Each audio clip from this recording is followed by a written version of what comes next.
ओम शांति। साकार मुरली 19 जुलाई 2021।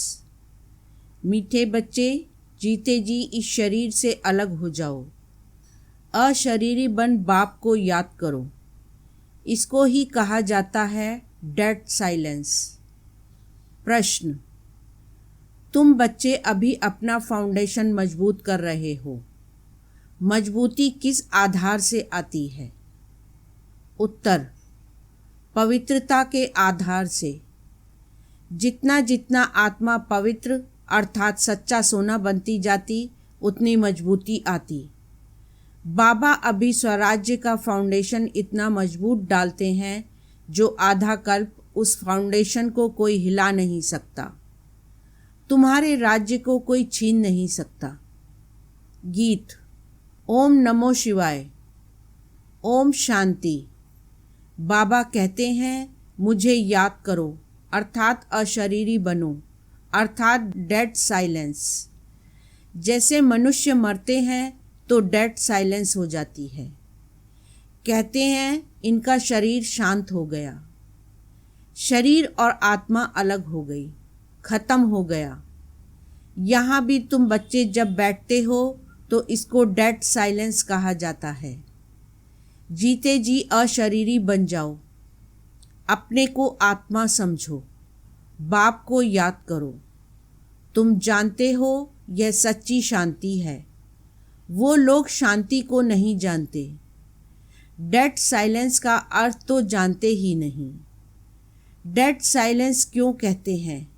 याद दिलाते हैं वह मर गया, शांत हो गया। तुम भी मर जाओ, तुम भी शांत हो जाओ। बड़े बड़े लोग गांधी की समाधि पर जाते हैं। वहाँ जाकर कहेंगे डेड साइलेंस अर्थात शांति में बैठो। तुमको भी मालूम है हम आत्मा शांत स्वरूप है। दुनिया को पता ही नहीं। हम अपने स्वरूप में टिक जाते हैं।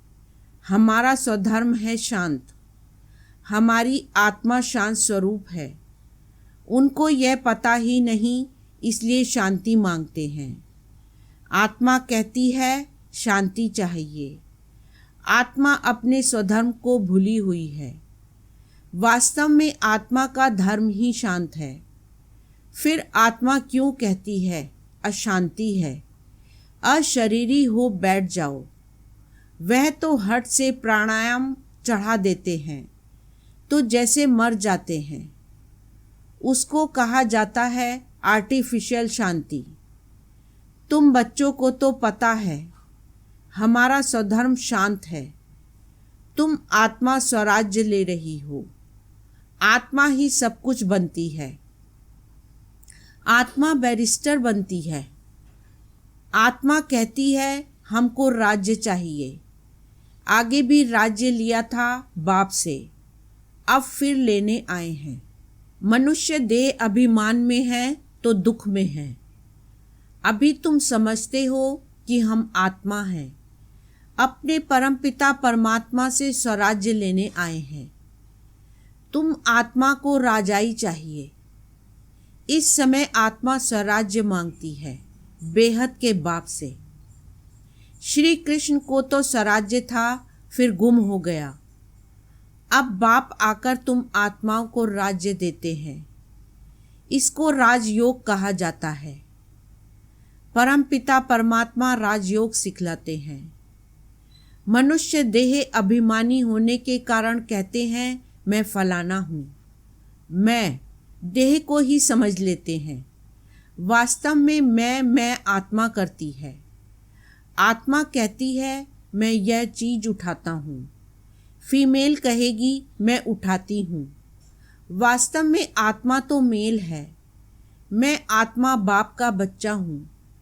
आत्मा कहती है बाबा हम आपसे स्वराज्य ले रहे हैं। आत्मा को स्वराज्य देते हैं परमात्मा। भक्ति और ज्ञान में देखो कितना फर्क है। शिव का मंदिर भी होता है। सबसे जास्ती घंटे भी शिव के मंदिर में बजते हैं। उनको जगाते हैं। जगाते तो सबको हैं। सवेरे सवेरे बैंड बाजे बजते हैं। यहाँ बाप बच्चों को जगाकर देवता बनाते हैं। घंटे आदि बजाने की कोई बात नहीं। बाप कहते हैं तुमको स्वराज्य चाहिए तो पहले पवित्र बनो। एम ऑब्जेक्ट बुद्धि में रहती है। स्टूडेंट कहेंगे हम ये मैट्रिक पास करेंगे, फिर यह करेंगे। सन्यासी चाहेंगे हमको शांति मिले। एक कहानी भी है ना, रानी के गले में हार पड़ा था, ढूंढती थी बाहर।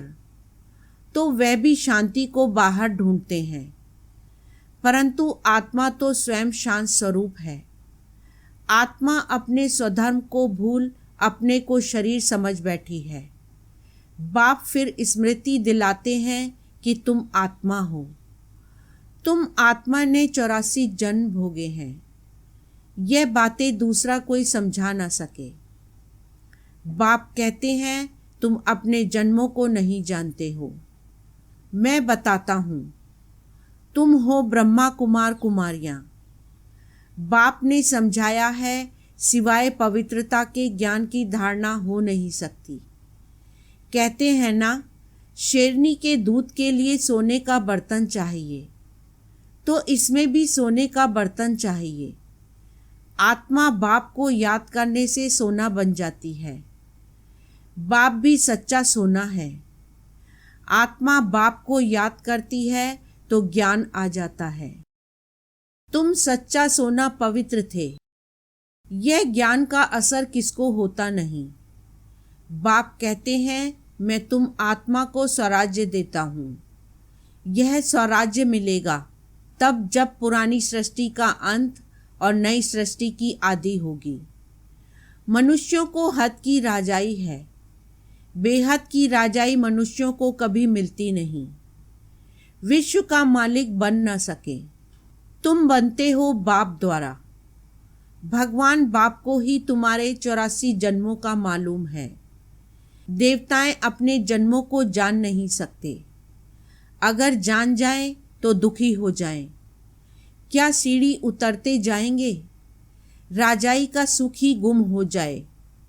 यहाँ तुमको पता है, जानते हैं कि हम आत्मा हैं, इसमें संशय की बात नहीं। एक दो से सुनकर वृद्धि होती जाती है। यह दैवी धर्म का झाड़ स्थापन हो रहा है। तुम समझ सकते हो, यह हमारे ब्राह्मण कुल का आया हुआ है। इसने पूरी भक्ति की है, फिर बाप से वर्षा लेने आया है। ज्ञान पूरा होता है, फिर भक्ति शुरू होती है।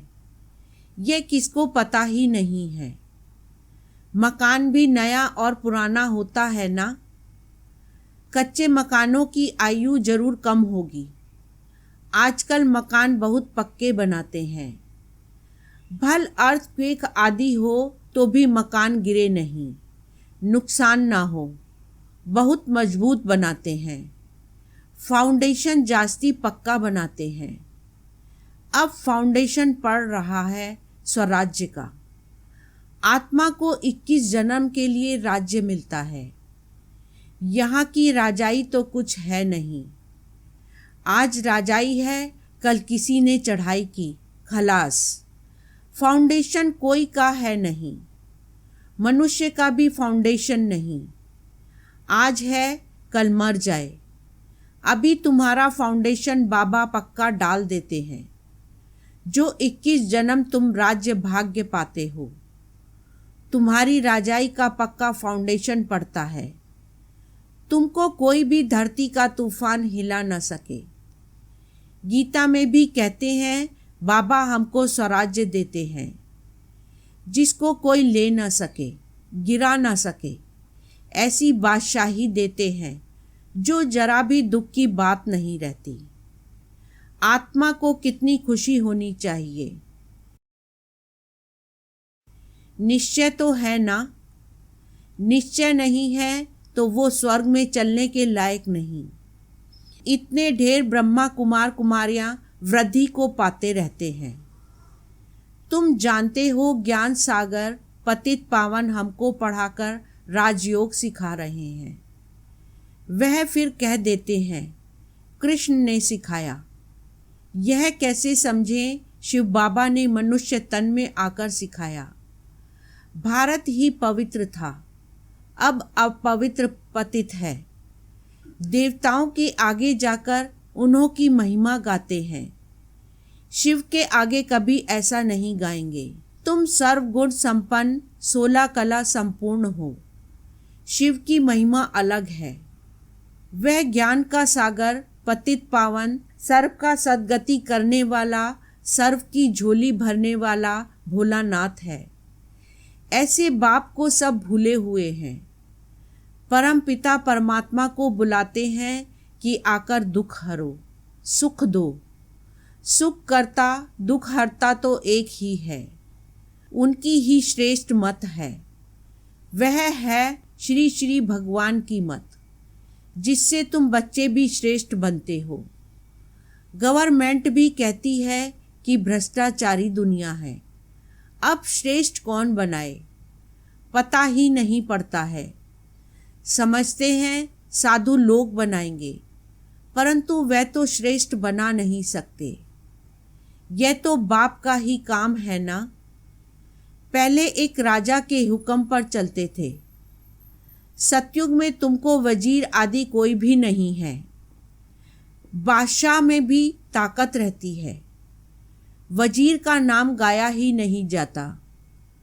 तुम समझते हो हमने विश्व का मालिक बन राज्य चलाया था, ऐसे ही जाकर चलाना है जैसे चलाया था।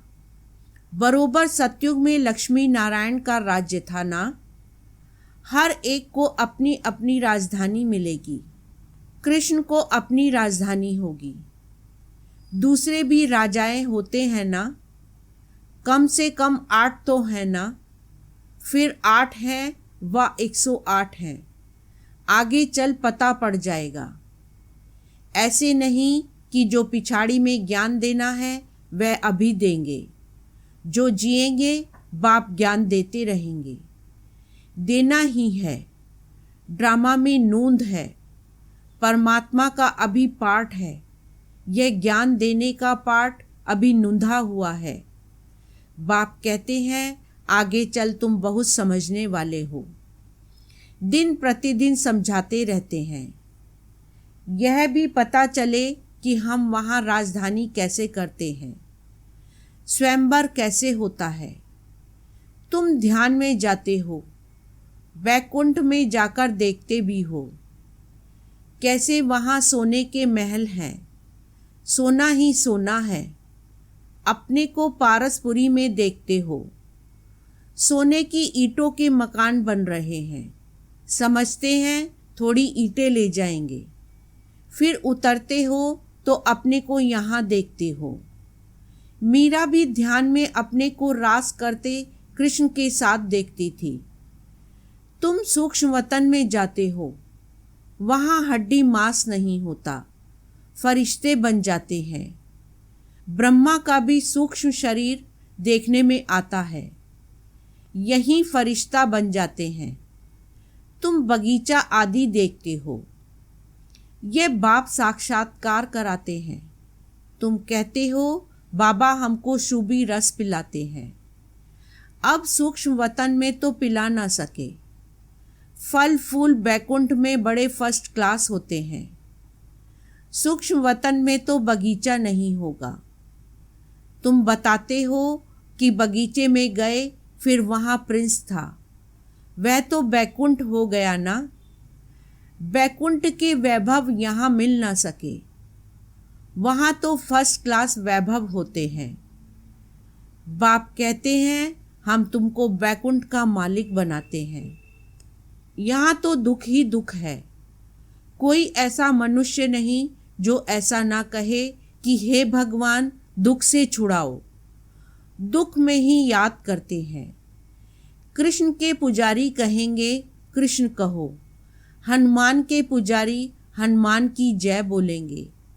यहाँ बाप कहते हैं निरंतर मुझ बाप को याद करो। ऐसा याद करो जो अंतकाल कोई की स्मृति न आए।